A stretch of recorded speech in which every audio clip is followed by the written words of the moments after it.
Vedanta Swamini Namine Namaste Saraswate Deve Gauravani Pracharine Nirvishesha Shunyavadi Paschatya Deshatarine Jai Shri Krishna Chaitanya Prabhu Nityananda Shri Advaita Gadadhara Srivasadi Gaura Bhaktavinda. Hare Krishna. Hare Krishna, dear devotees. Welcome to our daily morning reading of Srimad Bhagavatam. Thank you for joining in. Please accept my humble obeisances. All glories to Srila Prabhupada. I beg for blessings and permission from Srila Prabhupada, my Guru Maharaj, and entire Guru Parampara, so I can speak a few words in glorification of Bhagavatam. I also seek blessings from all the assembled Vaishnavas. Vancha kalpatarubhyascha kripa sindhubhya evacha patitanam pavanebhyo Vaishnavebhyo namo namah. Because by your association and your attentive hearing, you are not only nourishing your own spiritual life, but you are also allowing me to engage my tongue in a way that aligns with its true purpose, glorifying the Supreme Lord and his devotees. Parikshit Maharaj says in 10th Canto, there is a verse, he says that Savagaya tasya grunan grinite karau cha tatkarma karau manascha Smared vasantam sthirajangameshu Shrunoti tat punya katha sakarna. That actual speak is that which describes the qualities of the Lord. The real hands are those that work for him. And smared vasantam sthirajangameshu. The true mind is that which always remembers him and always see him within everything which is sthira, non-moving, and jangam, moving. And shrunoti tat punya katha sakarna. And the real ears, actual ears, are those that listen to the sanctifying topics about him. So, as Srila Prabhupada says, that speaking on the Bhagavatam is a kirtan, and hearing is the greatest fortune. So let's continue this sacred exchange. We are reading from Canto 1, Chapter 17, titled Punishment and Reward of Kali. And so far we have seen that Parikshit Maharaj meets Kali Purush who has come as a Shudra, dressed as a king. He was beating a cow and who was in tears, and a bull who had only one leg. And then Parikshit Maharaj identifies that this Shudra who is beating these innocent beings, he must be the perpetrator, and Parikshit Maharaj is about to punish him. He pulls out his sharp sword, and right then Kali surrenders to Parikshit Maharaj. And as a Kshatriya, Parikshit Maharaj does not kill the surrendered Kali, but he tells him that you can't reside in my kingdom. Find somewhere else to stay. So then Kali requested Parikshit Maharaj to fix some place where he can live permanently under the protection of Parikshit Maharaj. And yesterday we saw that Parikshit Maharaj gave permission to Kali to reside in places where gambling, drinking, prostitution, and animal slaughter were performed. So that's what we saw in verse 39 and 40 yesterday. So then Kali says that, well, I can't find any such places because your kingdom is a dharmic kingdom. So adharmic activities like these, they are not going on anywhere. So please give me one more place to stay. And then Parikshit Maharaj, as we saw in the verse 39, he said that he gave permission to Kali to reside where gold is stored. So, Suta Goswami is describing this whole conversation. And let's see what else he says in the verses 40 and 41. Let's go to verse 40. Narayanam namaskritya naram chaiva narottamam devim saraswatim vyasam tato jayamudiraye nashtaprayeshu abhadreshu nityam bhagavata sevaya bhagavati uttama shloke bhaktir bhavati naneshtiki om namo bhagavate vasudevaya om namo bhagavate vasudevaya Om Namo Bhagavate Vasudevaya. 1:17:14. Amuni panchasthanani yadharma prabhava kalihi autareyena dattani nyavasat tannideshakrit. Word to word. Amuni, all those. Pancha, 5. Sthanani, places. He, certainly. Adharma, irreligious principles. Prabhavaha, encouraging. Kalihi, the age of Kali. Uttarayena, by the son of Uttara. Dattani, delivered. Nyavasa, dwell. Tat, by him. Nideshakrit, directed. Translation by Krishna Kripamurti, His Loving Divine Grace, A.C. Bhaktivedanta Swami Srila Prabhupada ki Jai. Thus, the personality of Kali, by the directions of Maharaj Parikshit, the son of Uttara, was allowed to live in those 5 places. Would anyone like to read the purport for verse 40?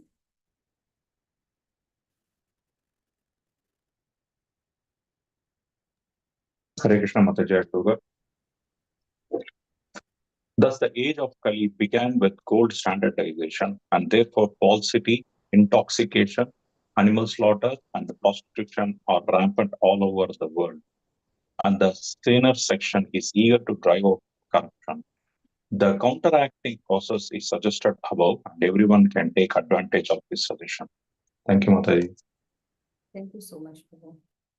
So, as we heard from Her Grace Vaidavi Mataji yesterday as well, that the age of Kali was permitted to exist in 5 particular places, and this marks the beginning of Kali Yuga. And out of these 5 places, as we know, 4 are associated with the 4 pillars of irreligion: untruthfulness, intoxication, animal slaughter, and illicit sex. And Kali was allowed to stay in the 5th place, a place where is accumulation of gold, which symbolizes hoarding of wealth. Because such hoarding, it encourages the irreligious activities, the other 4 irreligious activities, it encourages them. And we saw in yesterday's purport that because gold encourages falsity, cheating, and manipulation.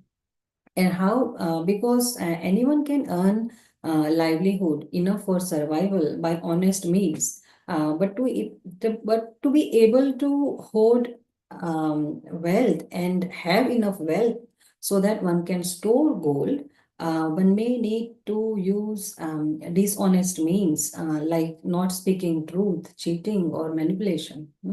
So this leads to moral degradation. So this verse 48 initiates, it is showing how Kali Yuga will decline. In Kali Yuga, the social and moral values, they will decline. And in the purport, Srila Prabhupada talks about corruption. And Kali Yuga's corruption begins when society tolerates or embraces irreligious activities. It allows or it normalizes the wealth accumulation, and it accepts if wealthy ones are morally slack. And Srila Prabhupada gives the solution for us, how we can tell Kali that he is not welcome in our house, in our hearts, and in our consciousness. He says in the last sentence that the counteracting process is suggested above, and everyone can take advantage of this suggestion.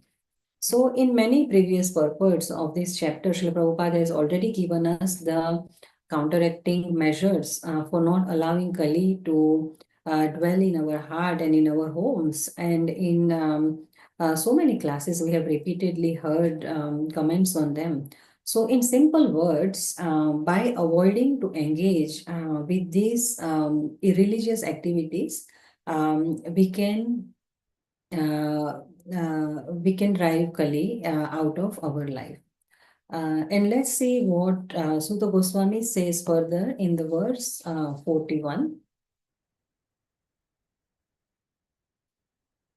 Athaitani cha seveta bubhushu purusha kvachit visheshato dharmashilo raja lokapatir guruhu. What word? Atha, therefore, etani, all this, na, never, seveta, come in contact. Bubhushuhu, those who desire well-being. Purushaha, person. Kvachit, in any circumstances. Visheshataha, specifically. Dharmashilaha, those who are on the progressive path of liberation. Raja, the king. Lokpati, public leader.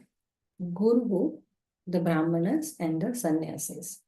Translation by Krishna Kripamurti, His Loving Divine Grace, A.C. Bhaktivedanta Swami Srila Prabhupada, Srila Prabhupada ki Jai. Therefore, whoever desires progressive well-being, especially kings, religionists, public leaders, Brahmanas and Sannyasis, should never come in contact with the four above mentioned irreligious principles.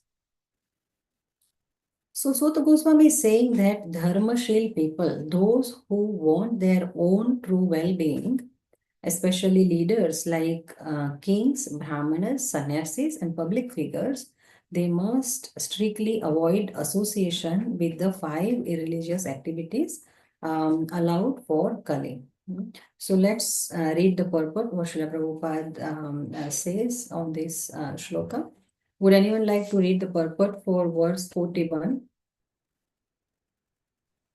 Sure, Mataji, I can try. I'm not gold, but I'll try.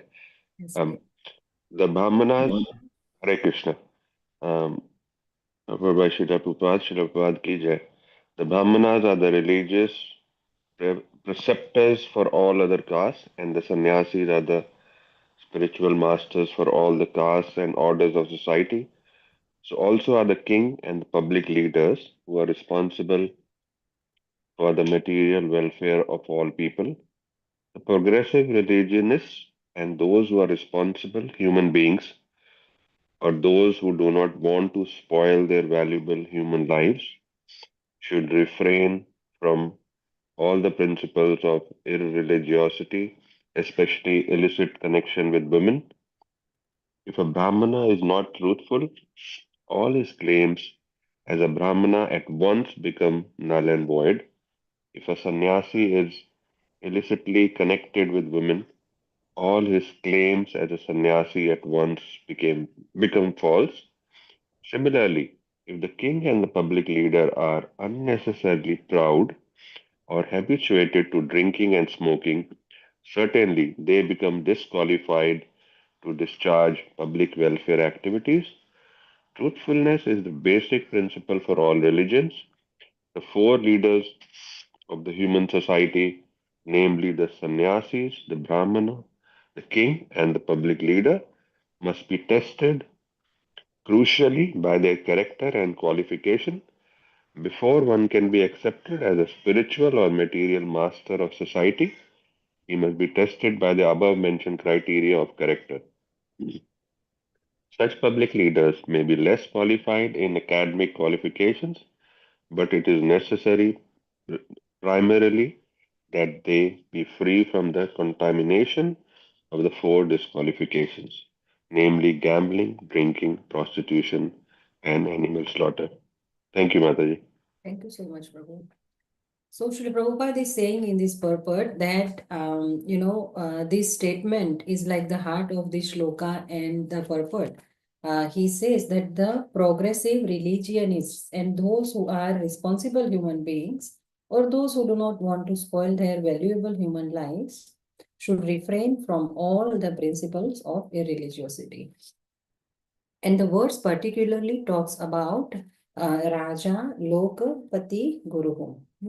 So it says Athaitani cha sevetam. Therefore, they don't do sevan of, they do not consume, they do not associate with.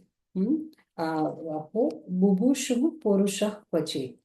Those who desire their own well-being, and Visheshata, particularly those who are Dharmashila, Raja, Lokapati, Guru, leaders of society, Brahmanas, sannyasis, kings, and public authorities.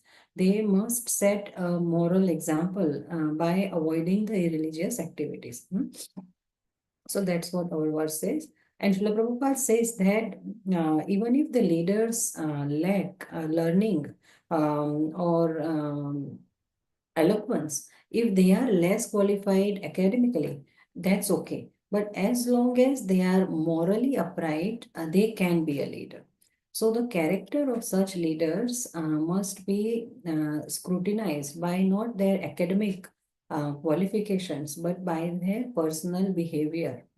And in the purport, Srila Prabhupada is basically saying that Brahmanas must be truthful, sannyasis must be celibate, and kings and public leaders, they must avoid intoxication and illicit pride.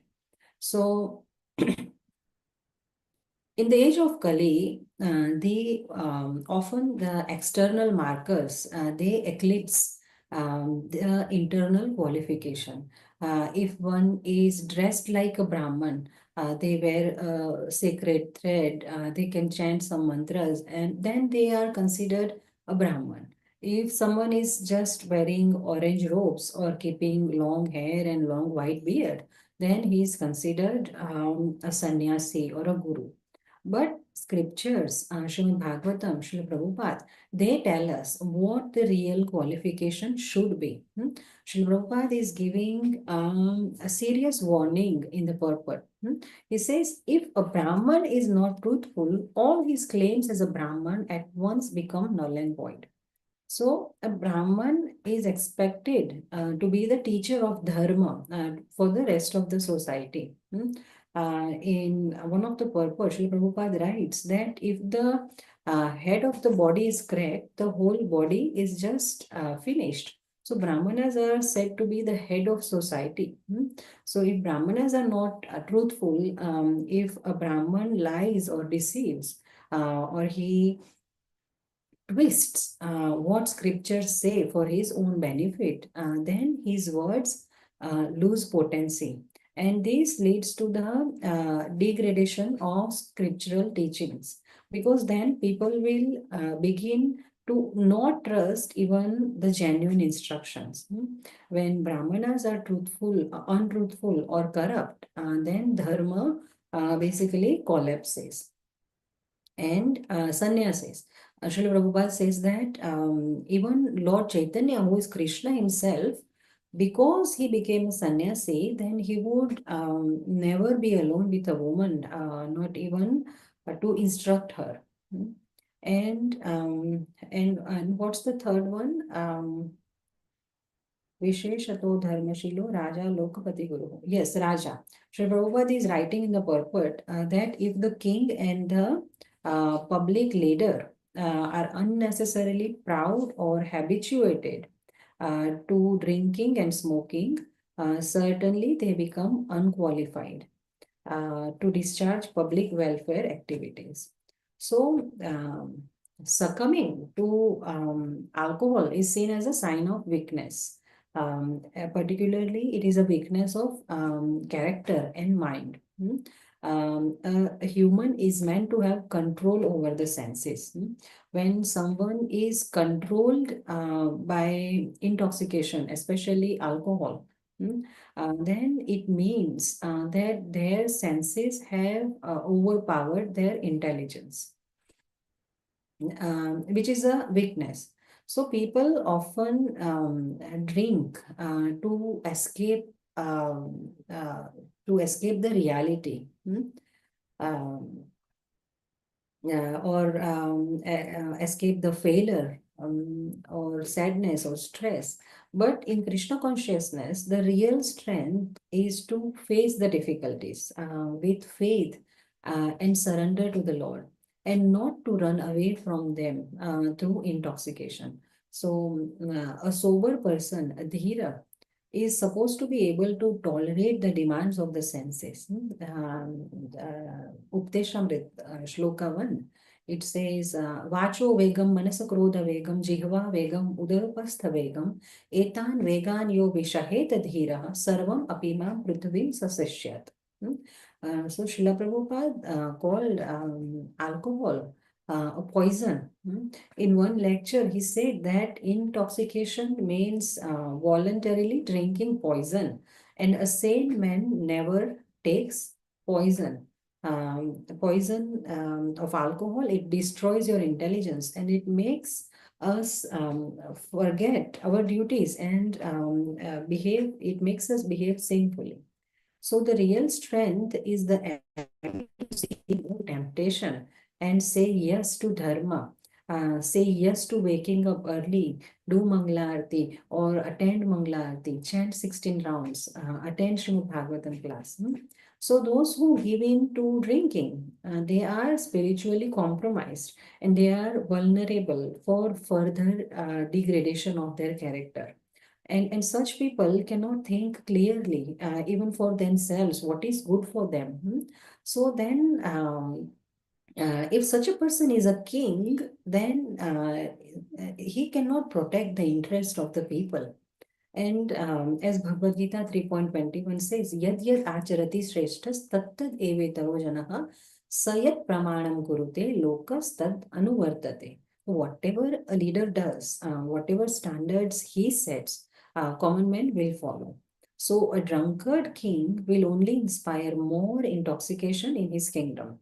So if any of these leaders that this verse talks about, Raja, Lokapati, or Guru, so if any of these leaders are tainted by the four pillars of sin, then they lose all of their spiritual and moral authority over the rest of the society. So how can we prevent Kali's influence? It starts with personal discipline. And as the purport suggests, that even leaders can't be good leaders if they are not spiritually self-disciplined. So Kali knocks on our door, on the door of our consciousness so many times a day, and saying Kali that no, you can't enter here. Each time, that is the real challenge. So we all know, we all know the best form of worshipping the Supreme Personality of Krishna in Kali Yuga. We know from hearing all the lectures, Srila Prabhupada, we know that the best form of worshipping Krishna in Kali Yuga is by chanting the Hare Krishna Mahamantra, Hare Krishna, Krishna Krishna, Hare Hare, Hare Ram, Ram Ram, Hare Hare. Iti Shodashakam Namnam Kali Kalmashanashanam Nattaha Parataropaya Sarva Vedeshu Drishyate. That all the Vedas say that there is no better or higher upaya solution. This single mantra can invoke 5 kinds of rasas in our heart: Shant, Dasya, Sakya, Vatsalya, and ultimately Madhurya, the love of Godhead. Krishna Prem, the highest mellow one can experience in relationship with God. This single mantra can give all of this to us. So by we know this, but we have no doubt that the sincere, offenseless chanting of this mantra, it will take us to Krishna Prem, which is the goal of our life. But but you know what Srila Prabhupada also said? He said that if you don't follow the four regulative principles, then your chanting will never be effective. So chanting Hare Krishna is powerful, but without clean behavior, the full benefit of this mantra is blocked. So, and these regulative principles, they purify our body and our mind. Then holy name can enter the heart. Prabhupada said that Krishna does not accept service from a dirty person. Cleanliness is next to godliness. So Srila Prabhupada always emphasized cleanliness, internal and external cleanliness, purity, for those who are serious about bhakti. So clean conduct is also essential for being accepted by the Lord. And Srila Prabhupada has framed these four regulative principles not as a punishment, but they are said the principles of liberation. So he has framed these principles as a liberation from unnecessary suffering. So a human, can happily live without these things, and we are experiencing that. But sometimes, we externally follow these four regulatory principles: no meat eating, no illicit sex, no intoxication, no gambling. But subtly, we might be breaking them, maybe because of our conditioning or our carelessness. For example, when we receive initiation, we promise our spiritual master that we will not eat meat, fish, or eggs. And grossly, we follow this. But subtly, we might be breaking the principle, maybe occasionally, because our goal is to have prasadam. Why we have this principle of no meat eating? Because it can't be offered to Krishna. So our goal is to have prasadam, and it's not just to have vegetarian. So, sometimes by eating food cooked by non-devotees, even if it is vegetarian, especially when it is not offered to Krishna, or buying overly processed food, which might contain too much rajasic or tamasic energy. So it will keep our consciousness heavy. Then no intoxication, grossly we stay away from alcohol, drugs, smoking, tea, coffee, etc. But maybe subtly we might be getting intoxicated by praise. When we do some service nicely, and we are appreciated. So then that is also one kind of intoxication, ego intoxication. Then we might be using screens, our phone, Netflix, YouTube. We might be using it as a mental escape, which creates a dopamine addiction. And this is also subtle intoxication. So, and then no illicit sex, grossly we follow it. But, we might not be aware of the subtle ways how media, social media, environment, how they are normalizing and romanticizing the sexual attraction. So it is said that lust is a misdirected search for intimacy, and that craving is really meant for love of God. So we need to channel our emotional and creative energy into service, into serving sincerely, or by praying for higher taste.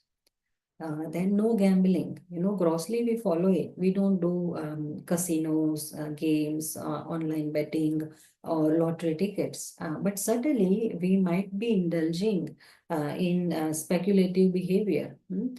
So even if we don't break any of these rules externally, but if we have craving for what is forbidden, if we envy those who are enjoying sinfully, if we, if we don't use our senses in service to Krishna, then certainly we are carrying the seeds of these principles within us, the principles of irreligion. So we are carrying the seeds of irreligion within us, certainly.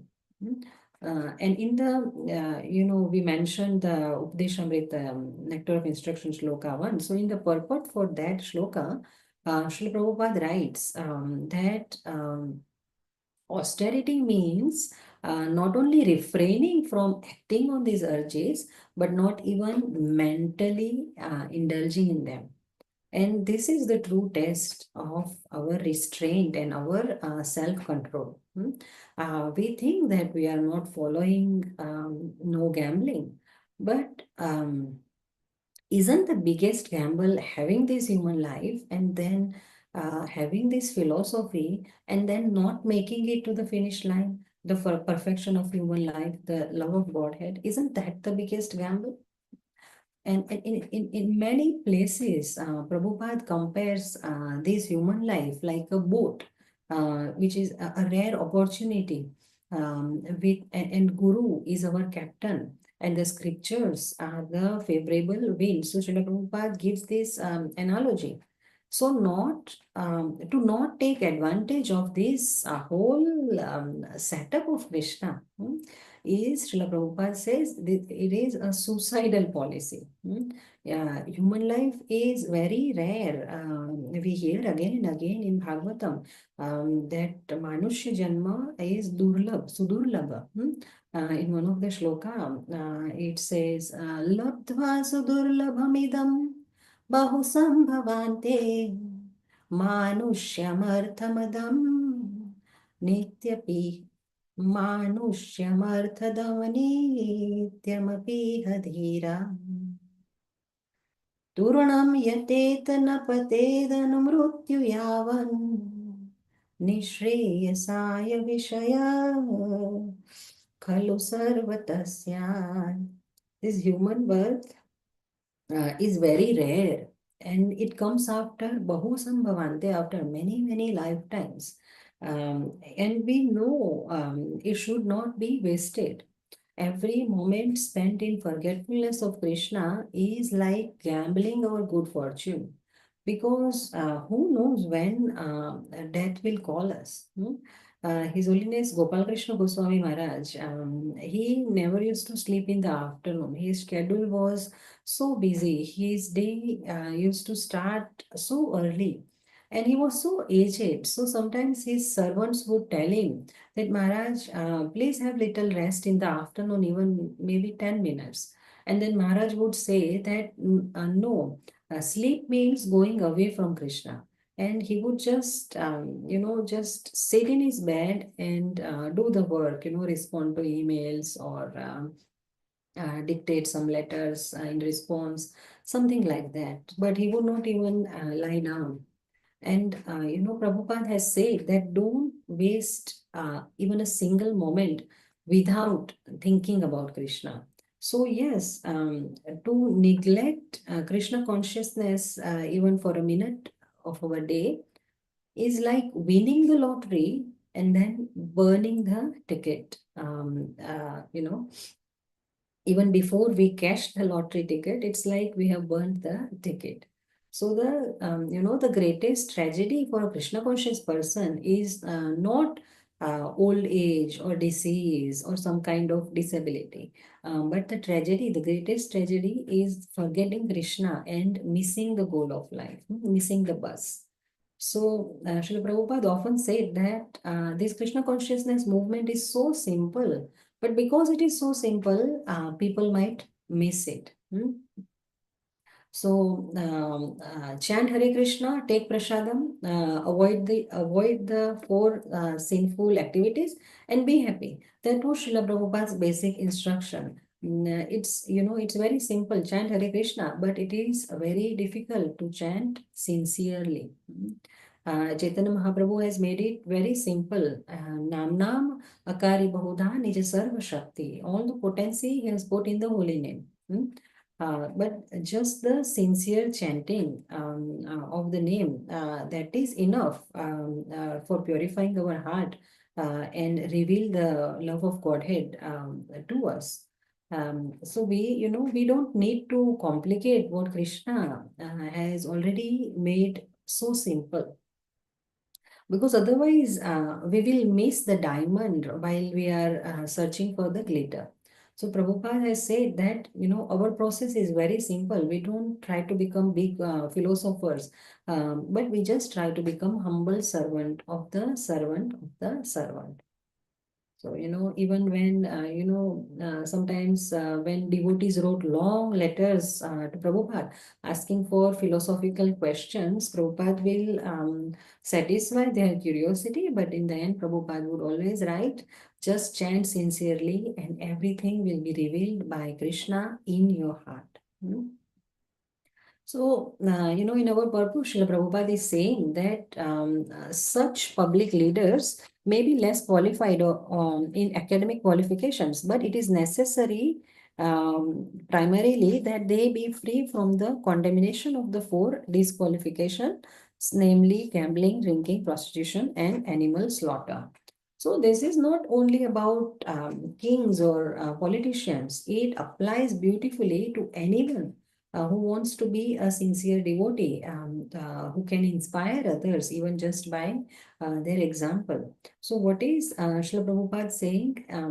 He's making it crystal clear here that character matters more than being clever. You don't need academic brilliance to be a person Krishna can love. What is essential is purity of behavior, simplicity of your heart, and sincere avoidance of sinful life, being alert at every moment.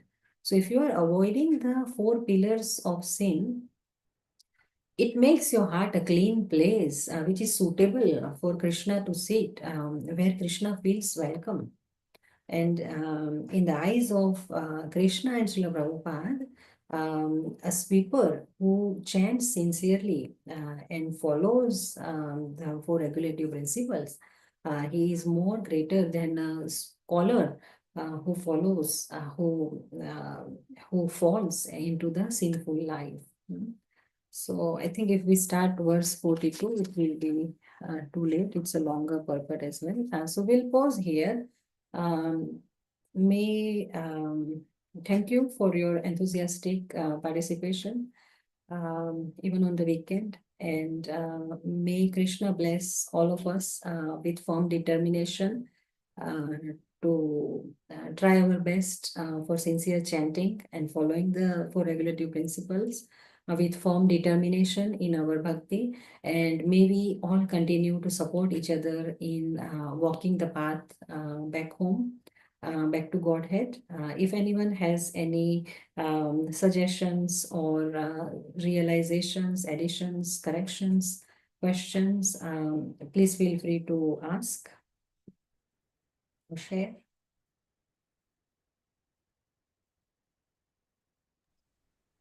Hare Krishna Mataji.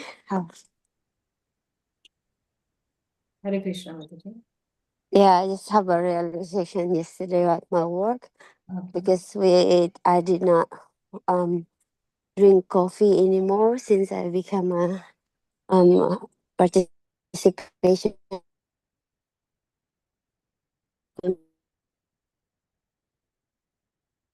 Mataji, I was so can't hear drowsy and clearly, sorry. sleepy, and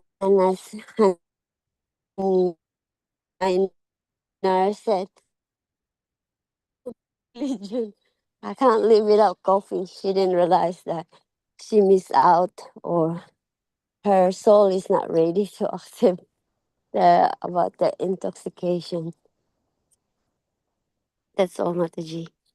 Thank you, Mataji. Your voice was cutting for me in the middle. I couldn't hear clearly, but I think you were talking about coffee and intoxication and how you couldn't live without it before, but now you can.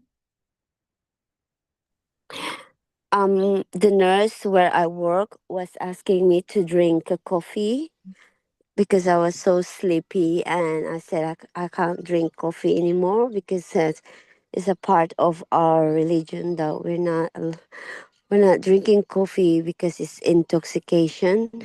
And she said, "Oh my God, I can't live without coffee."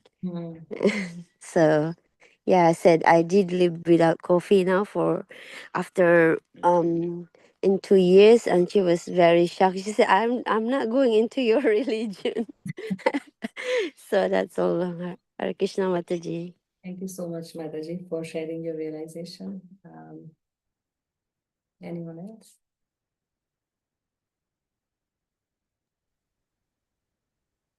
All right. ग्रंथराज Shrimad Bhagavatam Mahapuran की जय, जगतगुरु श्रील प्रभुपाद की जय. Have a blissful Krishna conscious day. Hare Krishna. Hare Krishna. Thank you, Mataji. Hare Krishna. Thank you, Mataji. Beautiful class. Thank you, Mataji. Very practical class. Hare Krishna. Thank you, Mataji. Hare Krishna, Mataji. Thank you.